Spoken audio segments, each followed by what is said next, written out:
مثل سوداني بقول لك يعني اسال مجرب ولا تسال طبيب. اخوكم السماني ادم حامد مالك انا كنت صوفي አደም ሐሚድ ማሊክ እባላለሁ። ሱፊ ነበርኩ። የሰማንያና የቃዲርያ ሱፊያ ጠሪቃዎችን እከተል ነበር። ነገር ግን በሰማንዮች ዘንድ ትልቅ ቦታ ነበረኝ። ዘወትር ሰኞ ቤቴን በመብራት በማስጌጥና በሱፊያ ባንዲራ በማሸብረቅ ለሰማንያ የሐድራ ስብስብ ክፍት አደርገው ነበር።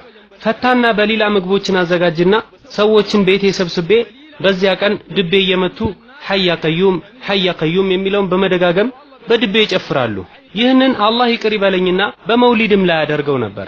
ነገር ግን አሁን በአላህ ችሮታ ከዛም በዚህ ብሩክ በሆነው በሰለፊያ ዳዕዋ ምክንያት ከሱፊያ ጉዞ ተላቅቄያለሁ። አላህ ከዚህ የጥመት ጉዞ ገላግሎኛል። ወላሂ ነው እምላችሁ የሱፊያ መንገድ የሽርክ የቢድዓና የኹራፋት ጥሪ ነው። ወንድሞቻችን የሚያዘሟቸው ግጥሞችን ሁሉ የሚደንቁ እምነቶችን እናምንባቸው ነበር። ሙታንን እንጠራችኋለን ድረሱልን እንል ነበር። እኔ ወደ ተለያዩ የቀብር ስፍራዎች ለዚያራ ሄጃለሁ። የሷሊሖች ቀብር የሚገኝባቸው ቁባዎች ውስጥ ልክ በካዕባ ዙሪያ እንደሚደረገው ጠዋፍ ይደረጋል። ይህ እኔ ባይኔ ያየሁት ነው፣ አድርጌዋለሁም። የሞተውን ሼኽ እንለምን ነበር፣ መልካም ነገር እንዲለግሰን ከክፉም እንዲሰውረን እንማጸነዋለን። ይሄ ሁሉ የምናምንበት ነበር። አንዳንድ ሰለፊ ወጣቶች አላህ ኸይር ጀዛቸውን ይክፈላቸውና ጠጠር ባለ ትችት ለሰዎች የሚገልጿቸውን ግጥሞች ሁሉ እንላቸው ነበረ። በእርግጥም መረጃን መሰረት አድርገው ነው፣ በትችት ቢበረቱም አይወቀሱም። ወላሂ ይህ ሁሉ ስናምንበት የነበረ ነው። وكنا بنطبقه بنعمله اخطر عقيده كنا بنعتقدها انه الشيوخ بيعلموا الغيب በጣም አስከፊው አቂዳ ግን ሼኾቻችን የሩቅ ሚስጥር ገይብ ያውቃሉ የሚለው ነበር። ይህንንም እምነት ቡረዒ የተባለው የሱፊያ ሼኽ በጻፋቸው ግጥሞች ሰው ዘንድ አስርጾታል። ሪያዱል ጀናህ በሚለው የግጥም መድብሉ ባሰፈረው ቀውማከ ኑዛዊር የተሰኘ ግጥም ላይ እንዲህ ብሏል። قوماك نزاور للأولياء الأكابر منهم خفي الحال منهم مجاهر منهم عليم بالغيب ظاهر باطن ለዚያራ እንነሳ አውሊያ ቁጥቡን ሁሉ እናማክር። አንዳንዱም ግልጽ ነው፣ አንዳንዱም የሚስጥር፣ አንዳንዱም ገይብ ያውቃል፣ የግልጹን የስውር። ወላሂ ሼኾቻችን ገይብ እንደሚያውቁ እናስብ ነበረ። አንድ ሰው ሐጃ ካለው ወይም ችግር ከገጠመው ሐጃው እንዲወጣ ከችግሩም እንዲላቀቅ ሼኹ ጋር በመሄድ ይማጸናል። አምላካችን አላህ ግን እንደዚህ ይላል፣ አላህ እንዲከሰት ከሻው በቀር ለራሴ ጉዳትንም ጥቅምንም ማምጣት አልችልም። ሩቅም ሚስጥር የማውቅ በነበርኩ ኖሮ ከመልካም ነገር ባበዛሁና ክፉም ነገር ባልነካኝ ነበር። እኔ ለሚያምኑ ህዝቦች አስፈራሪና አብሳሪ እንጂ ሌላ አይደለሁም በላቸው ይላል። ይህ እንግዲህ ከፍጥረታት ሁሉ በላጭ ለሆኑት መልእክተኛ ሰለላሁ ዐለይሂ ወሰለም ነው። نعم والله الصوفيه دعوه الى الشرك بالله ሱፊያ ከአላህ ጋር ፍጡራንን የማሻረክ ጥሪ ነው። ይህ እኔ በተሞክሮ ያየሁት ነው። እንደዚሁ አዳዲስ ፈጠራ የሆኑ ቢድዓዎችን የሚያድስ ዳዕዋ ነው። ለመሆኑ ሰው እንዴት በከበሮ ዚክር ያደርጋል? የሚገርመው ላብ እስከሚያጠምቀን ድቤ እየደበደብን ሐያ ቀዩም ሐያ ቀዩም ሐያ ቀዩም የሚለውን እንደጋግም ነበረ።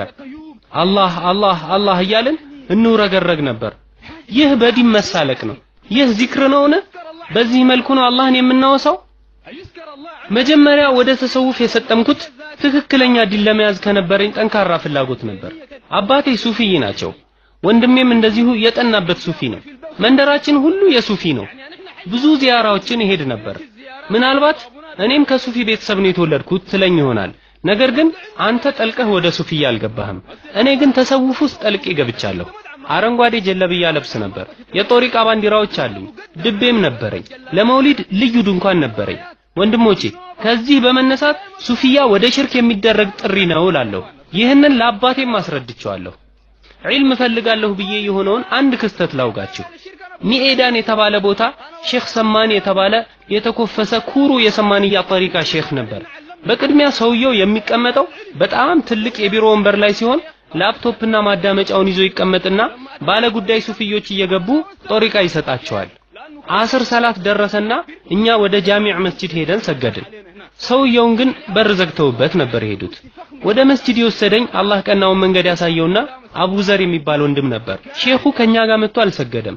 ለምን በማለት ጠየቅኩት። ዞል ምን ነካ? ሼኹ እኮ የሚሰግደው መካ ነው አለኝ። ወላሂ ወንድሞቼ ይህንን ለራሴ ነው ያለኝ። ዕውቀት አልነበረኝምና ተገርሜ እንደዛ ነው እንዴ ብዬ ዝም አልኩ። አብዱላህ ኢብኑ መስዑድ ሙስሊም በዘገቡት ዘገባ እንደዚህ ይላሉ። በረሱል ሰለላሁ ዐለይሂ ወሰለም ዘመን ግልጽ ሙናፊቅነታቸው የሚታወቁ ሰዎች ብቻ ከጀማዓ ሰላት ሲቀሩ አይተናል። ሰሃባዎቹ ግን ከህመም ብርታት በሁለት ሰዎች ተደግፎ መጥቶ ሰፍ ላይ የሚያቆሙትን አይተናል ይላል። በሰሃባዎች ጊዜ በሰላት ቀልድ አልነበረም። ይህ ሰው ግን ወልይ ነው። ለሰዎች ጠሪቃ ይሰጣል፣ የአላህን መንገድ ያሳያቸዋል። ነገር ግን ሰላቱን በጀማዓ አይሰግድም። ይህ ለመጀመሪያ ጊዜ በጥቂቱ ልቤን ያሸፈተ ጉዳይ ነበር። በተለምዶ ጁምዓ ከአስር ሰላት በኋላ ብዙ ከየጠሪቃው ሰዎች ይሰባሰባሉ። ዙርሃንያ፣ ቃድርያ፣ ሰማንያ ወዘተ። በዚህ መጅሊስ ላይ በጣም ቅጥ ያጣ ወሬ ይወራል። እኔም አስጠልቶኝ ነበርና በውስጤ ይቃወመው ነበር። መጅሊሱም ሰለቸኝ። ከዚህ አይነቱ ስብስብ መላቀቅ አለብኝ አልኩኝ። እንዲህ አልኳቸው፣ የበቀደሙ ሼኽ ሰማኒ ብዙም አልተመቹኝም። ከሰው ገለል ብለው አላህን የሚያመልኩበት ኸልዋ የላቸውም። እኔ ዲን ማወቅ ፈልጋለሁ አልኳቸው።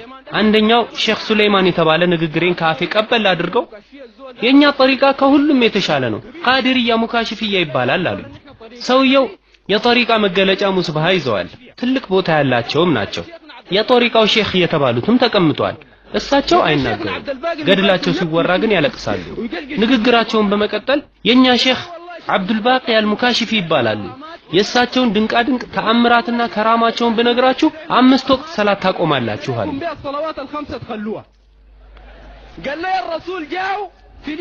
በቅድሚያ የምነግርህ ሼኻችን ሳይተኙ በእውናቸው እያሉ ነብዩ ሰለላሁ ዐለይሂ ወሰለም መጥተው ሼኽ አብዱልባቂ ሆይ ለምንድነው ለሰዎች ጠሪቃ የማትሰጠው አሏቸው። ሼኻችንም አንቱ ለጀነት ዋስትና ስጡኝና ጠሪቃ መስጠት ጀምራለሁ አሏቸው። አብሽር እነሱም ከነ ቤተሰቦቻቸው ከነ ምናምናቸው ሁሉንም ጀነት እንደሚገቡ ዋስትና ሰጣለሁ አሏቸው። قال له والله انا اضمنهم لك بيخمومهم ورموهم وسجم رماتهم قال لي والله ስለዚህ የኛን የሙካሽፍያ ጠሪቃ ከተከተልክ በዱንያም ይሁን በአኺራ እሳት አይበላህም አሉኝ። እየማሉና እየተገዘቱ የነሱን ጠሪቃ እንድከተል ገፋፉኝ። ብዙ ቂሳዎችንም ነገሩኝ። ሙካሽፊ ለምን እንደተባሉ ሲያውጉኝ ከሽፍ ማለት መገለጽ ሲሆን በልብ ያለ ሐሳብ ሁሉ ስለማይደበቅባቸውና በግልጽ ስለሚያውቁት የተሰጣቸው ስያሜ መሆኑን በመጠቆም አጠገባቸው ከቀረብኩም ልቤ ውስጥ ያለውን ሁሉ ወዲያው እንደሚገለጽላቸው ነገሩኝ። በዚህም አላበቁም። የኛ ሼኽ ሙታንን ህያው እንደሚያደርጉ አታውቅም አሉኝ።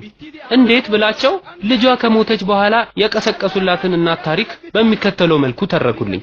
አስታውሳለሁ። ይህንንም ሲነግሩኝ ሰውየው ያለቅሳሉ። ይህ ሁሉ የምነግራችሁ ታሪክ ከ4 ዓመት በፊት የነበረ ነው። ሴትየዋ ሼኹ ዘንድ መጣ ሐጅ አድርጌ እስክመለስ ህፃን ልጄን ክፉ እንዳያገኛት አደራ ትላቸዋለች። አንድ ጊዜ ነግራቸው ሄደችና ስትመለስ ሰዎች ልጅሽ ሞታ ቀብረናታል አሏት። ሼኹ ዘንድ በመምጣት ልጄ የት ናት ብላ ጠየቀች። መሞቷን ሲነግሯት የእርሶ ሼኽነት ጥቅሙ ምንድነው ታዲያ? እርሶ ዘንድ ለምን ተመላለስኩ? ልጄን አሁኑኑ መልሱልኝ አለቻቸው። እሳቸውም አንዱን አገልጋይ ሙሪድ ጠርተው በቅርቡ የቀበርናትን ልጅ ሂድና አባታችን ሼኽ አልሙካሽፊ በኔ ፍቃድ ተነሽ ብሎሻል በልልኝ አሉት። ሰውየው ደነገጠ። በእሳቸው ፍቃድ ተገረመና ሄዶ የተባለውን ሲላት ልጅቷ ተነሳች።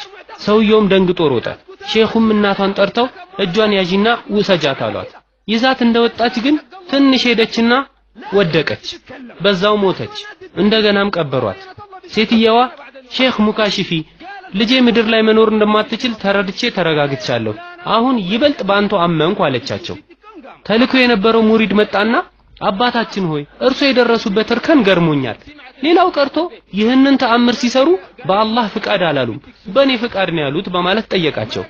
ልጄ አልገባህም፣ በአላህና በሼኹ ፍቃድ ተነሽ ብትል ኖሮ በመቃብሩ አካባቢ ያሉ ሙታን ሁሉ ተነስተው ይከተሉህ ነበር በማለት እንደመለሱለት ነገሩ።